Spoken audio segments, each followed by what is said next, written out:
បាទក្រុមជ្រើសរើសបងប្អូនទាំងនេះវិលត្រឡប់មកជួបខ្ញុំម្ដងទៀតហើយនៅវេលាព្រឹកនេះជាមួយនឹងការអាប់ដេតតម្លៃហាងឆេងមាសជាប្រចាំថ្ងៃទាំងទីផ្សារអន្តរជាតិនិងទីផ្សារស្រុកខ្មែរយើងបងប្អូនទាំងនេះ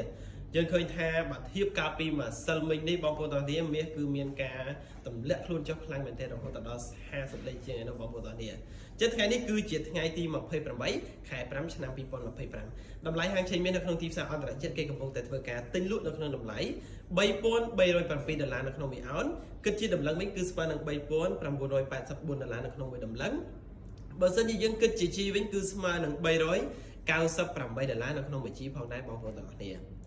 សម្រាប់បងប្អូនទាំងអស់គ្នាដែលចង់រៀនតាក់ទងជាមួយនឹងការទិញលក់ទៅលើតម្លៃហាងឆេងមាសក៏ដូចជាការទិញលក់ទៅលើមាសគីឡូបងប្អូនក៏អាច join នៅលើ Telegram Channel របស់ខ្ញុំបានផ្ទាល់ក៏បាន